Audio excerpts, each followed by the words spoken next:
What is up, guys? Welcome back to another episode from the Urban Botanist. I'm Emma, and today I am here to talk to you about a really cool plant that I just picked up, paired with a really cool story for how I came into having such an amazingly unique and groovy plant.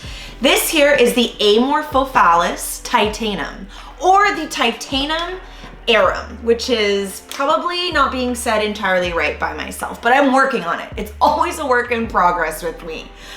Another common name for this plant, which some of you may be familiar with, it may have been a plant that you went and visited this past summer in Ontario if you were in Toronto, visiting the botanical gardens at the Toronto Zoo.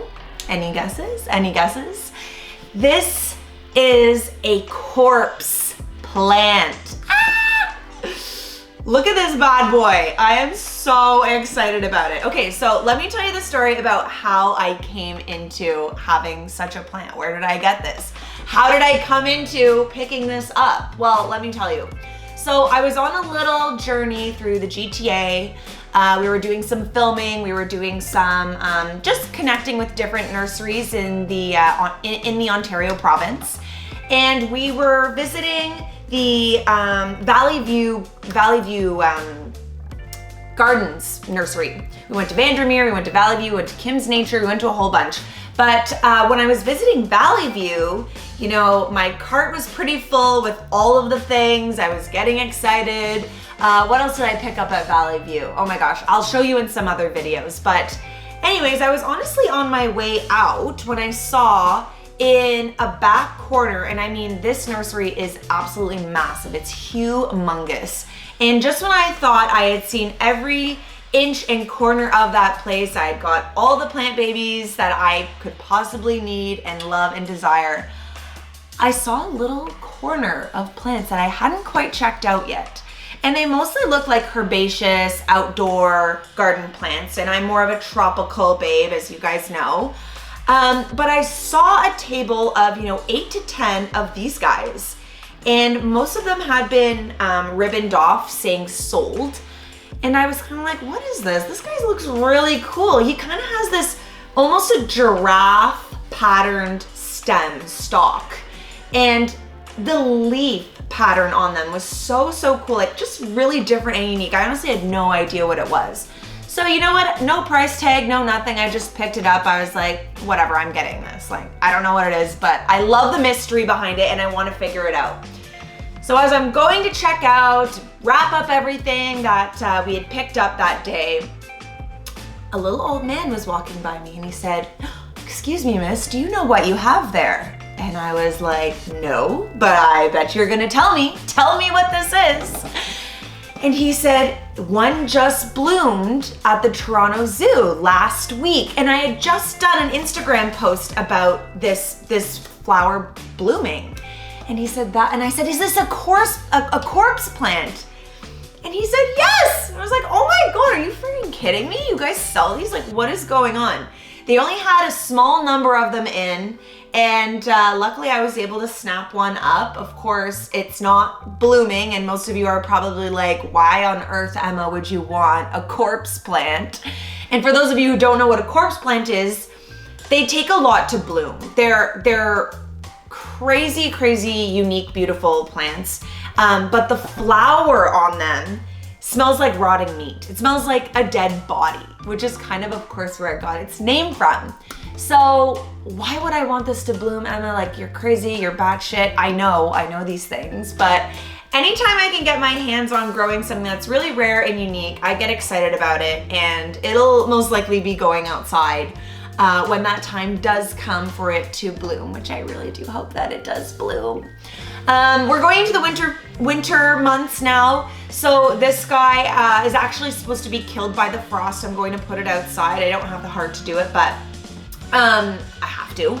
So I'll put it outside, let the frost kill it. I will just cut down the stem and stalk, and essentially it's got a big bulbous bulb beneath the soil here. And what I'm going to do is I'm going to put that down in the basement in a cool, dry space to overwinter. And then in the springtime, I'm going to repot it into a massive pot, give it a whole bunch of water, and it will respike and rebloom. Apparently it takes quite a bit for these plants to mature and to actually flower. Some have said they only flower every 7 to 10 years. Others say every 2 to 3. You know, it's really, it's hard to say. I'm in for the journey. I'm here for it to see what exactly happens with this bad boy.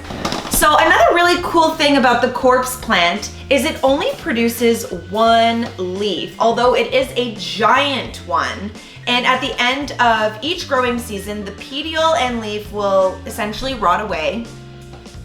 And at this point, I basically will take the corm or the bulb out of the pot. I'll repot it into a larger pot, like I mentioned.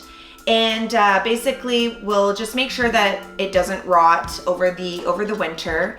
And yeah, the corn on this thing will reach about 40 to 50 pounds.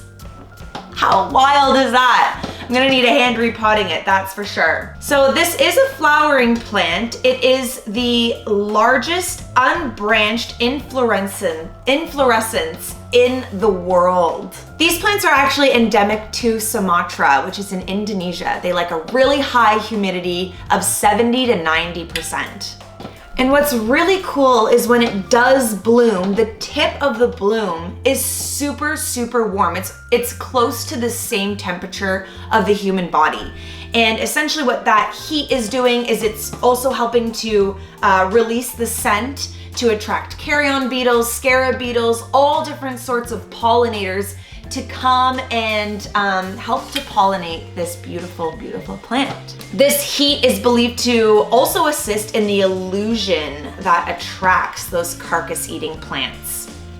Both male and female flowers grow in the same inflorescence. The female flowers will open first, and then a day or two later, the male flowers will open, and this usually prevents the flower from self-pollinating. The corm of these plants, or the bulb, as I mentioned, is the largest known bulb in the world as well.